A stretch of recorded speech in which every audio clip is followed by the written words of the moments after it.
senior editor at Forbes, and I'm going to be running the panel. I want to invite Max and Carl to come back up, and we're all going to have a conversation. We had some great presentations. I'm just going to wait a minute for Carl to come up.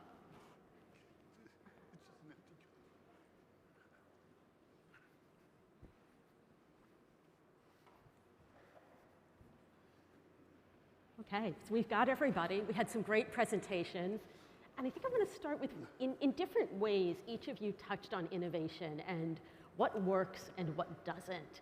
I want to delve a little deeper into that, both for startups and for big companies, and sort of see if we can find some points of agreement and points of disagreement among the three of you. Go ahead.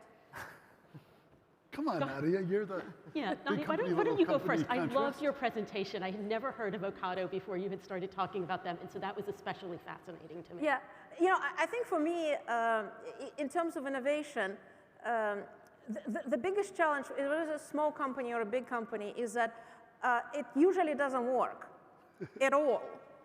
And so you end up going through so many failures, and that is your journey. It's exactly what Winston Churchill said. You go from failure to failure to failure. You just need to do it with great enthusiasm. And then it doesn't matter whether you're working for a startup or a big company. If you have enormous amount of enthusiasm and if you're seriously not afraid to fail every day, then it will work.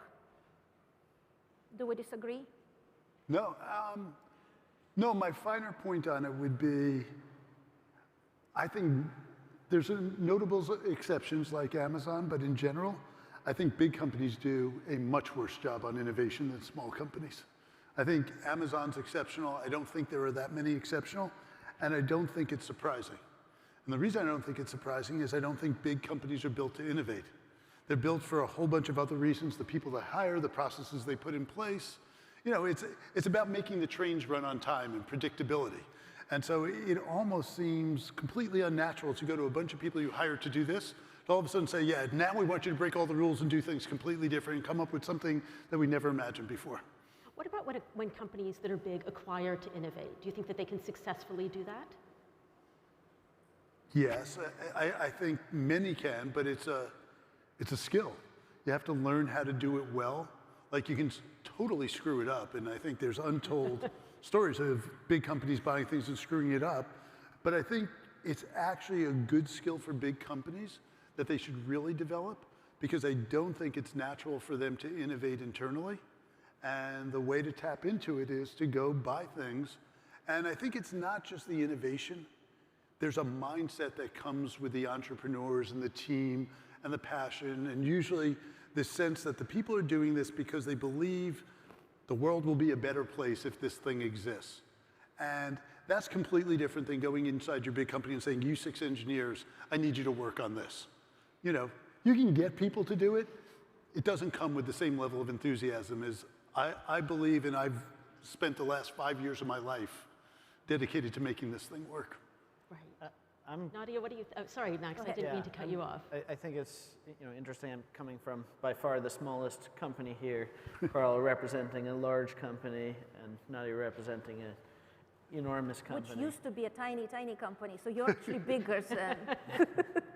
But from my my very limited perspective, like, I've heard so much about big companies struggling to innovate, and I can imagine it's actually hard to imagine how a small company eventually gets there, because where we are is like almost the other end of the spectrum. In our product development, we actually talk about innovation tokens as something that is a limited thing to try to spend, that there's so many ideas and so many things we want to try to do differently with our products, but we can only manage so many of them, so we have to limit the amount of innovation and only hand out so many innovation tokens to spend. And it's as we've grown bigger, I guess the challenge of innovating starts. You can sort of start to see how it creeps in, but it still seems so far away. I guess that's how you sort of slowly get boiled. The frog slowly gets boiled, and a big company forgets what it did differently as a small company. As you've grown over time and as you've taken venture money, has that changed the way that you think about innovation? we don't think about it as something we need to try to do. That's sort of what I'm saying. I think that's like a uniquely big company perspective, but I guess eventually we'll need to learn that aspect. From the working at the biggest company, Nadia, what do you think in terms of the acquiring issue? Did Amazon do a good job of acquiring, do you think? And if so, or if not, why? We failed nearly with every acquisition, and we messed it up in one way or another. We've done many acquisitions. Most of them didn't work. We had a few successful acquisitions, which we were able to learn a lot from and bring it back into the company. But most of our acquisitions failed.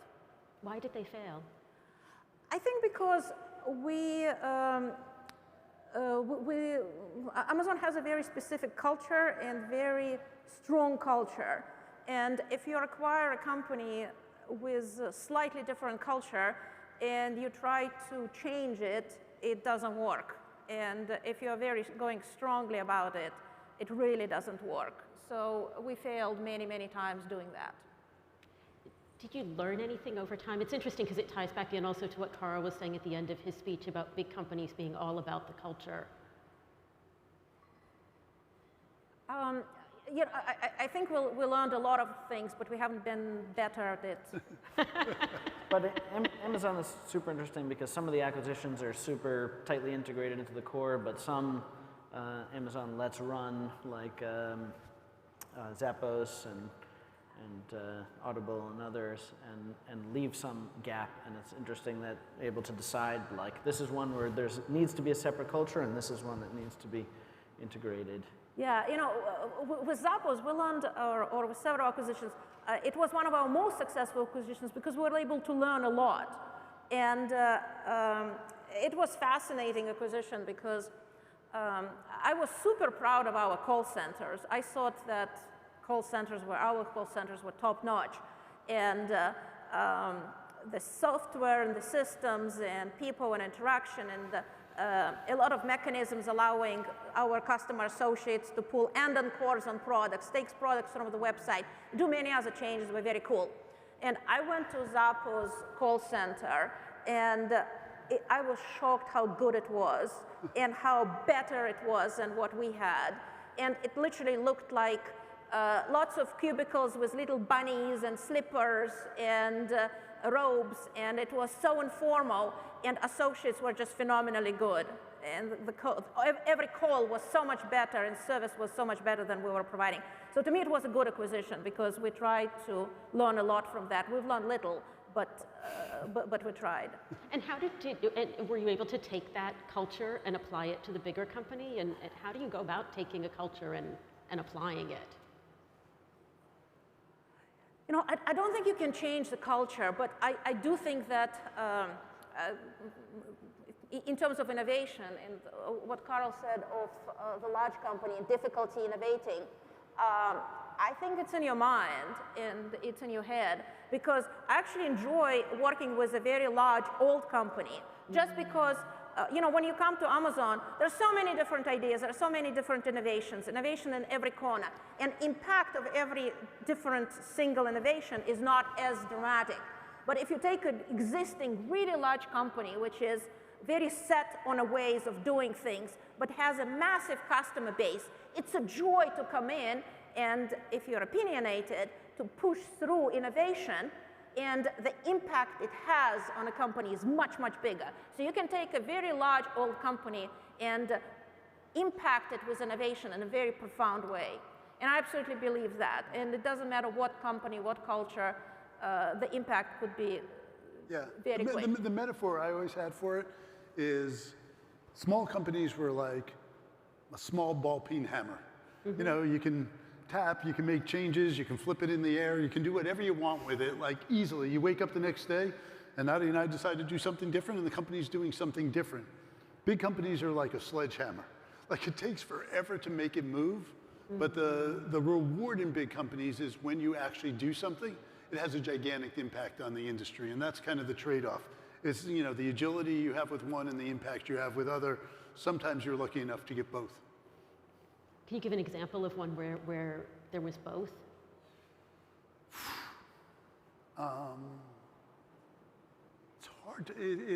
It's hard to find those. I mean, what I found when I ran Autodesk, occasionally we would see something like so novel, and we would acquire it, and it kind of changed the course. And so I remember, this is going back 20 years ago, but the leading tool for designing buildings in the world was AutoCAD. And we saw this startup called Revit. It had nearly no customers and no revenue. We spent what at the time, it was like when $100 million was real money for it. And today it's, more than $1 billion business, and most buildings in the world are designed using this other tool. And so that's an example of like where we tapped into the innovation and the smarts in this small group of passionate people. But I will tell you, the integration is like incredibly painful. It was like, as one of the executives there at the time, like making sure that the big company didn't reject it. The antibodies were everywhere, everybody wanted to kill it. Everyone thought it was a stupid idea, except for like 3 people. And, it took like 5 years before it actually took root and took on a life of its own. But if it wasn't incubated through that with a lot of executive love and care, it would have been a complete failure. That's interesting. Has innovation, I'm sorry, did you have? I can give you an example of impactful innovation for a really large company. And it's not, I don't think it's a sledgehammer. I think it works in a very similar way. So I joined a company called Ferguson. And we are the largest distributor of plumbing equipment. And I knew nothing about plumbing, and I thought I'm going to start learning about plumbing. So I thought, I had an old house, and I thought that all plumbing from now on I'm going to do myself. And the first experience, my toilet gets plugged, and I'm not calling a plumber, I'm doing it myself. Shit all over the house, rising up, half the floor is completely covered. My husband leaving the house forever. And I'm sticking to it. I'm going to fix the sewer problem. I spent several days sitting in shit, but I now know how to snake, how to fix, how to dig, and everything else. And then I started to think about the plumbing, and that's a super interesting problem, because plumbing is so, it lacks, the tools were just awful, and it lacks any technology. There was nothing for me to shove down there were some cameras, but they were completely rudimental. And so that is a great example where it's a very old problem, huge problem, serious problem. If you ever pumped your sewer, you know the challenges. And simple technology can make tremendous impact. And so we started to make, of course, we're focusing on our core business, but we started to do a lot of investment innovating plumbing equipment. And the impact is huge. I think that actually maps to my understanding of innovative versus not innovative companies. It's not, innovation like focuses, that word focuses you on the idea, like where do the new ideas come from, and are you making lots of new ideas and trying new things? But actually, sorry, it doesn't focus you enough on where the new ideas come from. And I think the key to that, and the thing that big companies fail, is people lose touch with understanding what the problems are. And what Nadia did there is obviously very unusual for a board member of a multi-billion-dollar international company, that they actually literally get their hands dirty. But I think that's the thing I see, even as a smaller company getting bigger. That's the thing that people lose, is the ability or interest, or really they're scared to get their hands dirty and really understand the problem. And you start just zooming out further and further out, working on spreadsheets and working on sort of like your second order problems. And you have to really work at forcing yourself to go back down and understand, like, what is a customer doing every day with their product? Where are their problems? Why, when they don't buy it, what's that like individual decision like? And I think, yeah, companies like Amazon are, Bezos is famous for sending these question mark emails whenever there's a Some PTSD there. Whenever there's an individual bad, order from a customer amongst millions, and that sort of like focus on even though we're running a huge, complex operation, we've got all this crazy stuff going on, but never losing touch on like, it comes down to like, is an individual customer succeeding or not, or happy or not? My guess is that has innovative companies, that's probably the most common thread, is that they've managed to like keep that focus throughout. Do you feel like that's changed during the past 2 years during the pandemic? I mean, you talked about the nasal swabs and some other things that have happened. Do you feel like the way that companies approach innovation has changed? I think that companies working more remote and more distributed makes that much more challenging, at least for any company that has a physical aspect to their products. Yeah, I think it's hard enough even when everyone's working together closely and with the products and engineers working next to salespeople and all that. It's hard enough to get people to really like understand the scope of it. And then once you're working remotely and once you're only working in a very scheduled way where everything is only based on the like defined touch points, I think you lose that. So yeah, I suspect there'll be more companies making more out-of-touch products in the next few years. More Zooms. Yeah. Do you think things have changed at all? I mean, we've seen over the past couple of years more money going into deep tech or hard tech problems, and certainly a lot more automation and other things. Has the amount of money coming in changed the way that companies are being founded or the way that they're innovating against problems?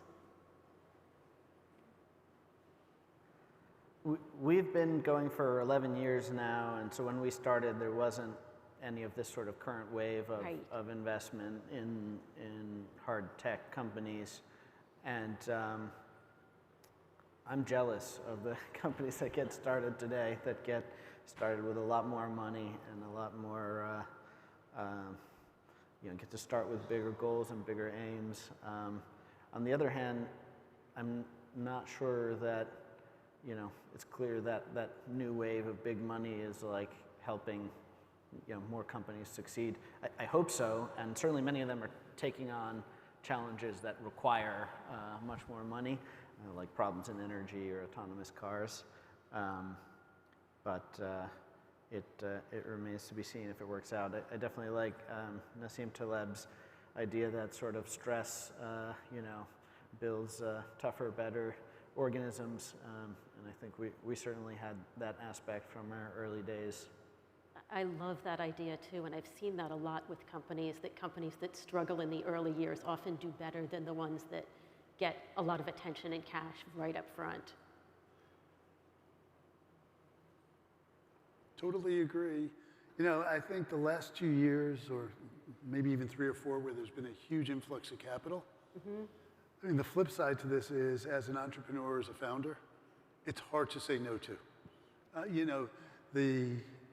When it became a seller's market and like you could raise unbelievable amounts of money at any valuation you wanted on really favorable terms, I went from being very conservative about it and saying take no more than you need, to as an advisor going, if somebody wants to write you a $50 million check, you have to be full of self-discipline. So I mean, there's other ways to at least synthetically put stress on the system.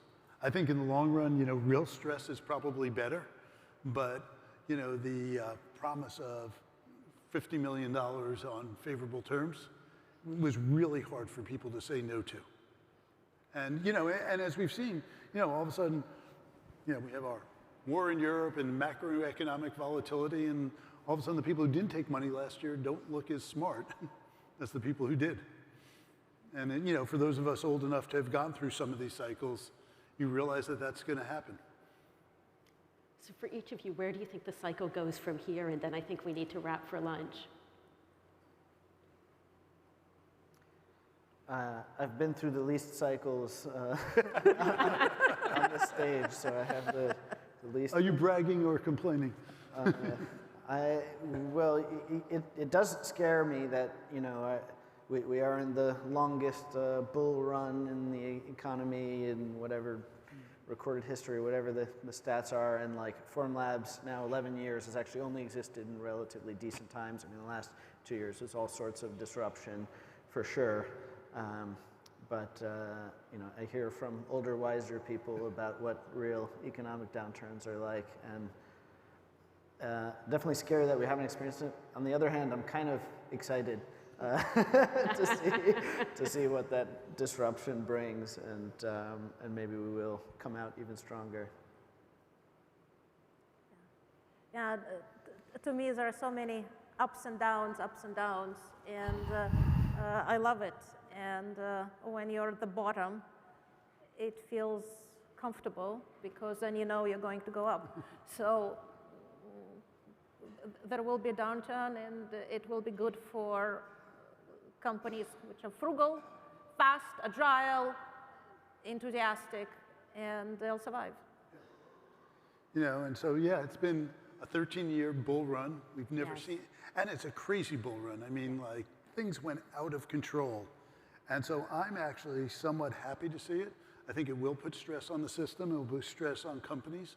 I think companies will emerge stronger as a result of it. And I think it's a really good thing that, you know, for the next couple of years, things are going to go in the other directions, and people are going to have to be, you know, more agile and just smarter about how they run their business. I think people got kind of delirious and, you know, the rising tide, and everybody thought they were much smarter than they really are. I think that's a great note to end on. Yeah. Thank you all. Thank you to Max, Nadia, Carl, and I believe we have lunch from here. What do you mean? You are so much younger than I am. Hey.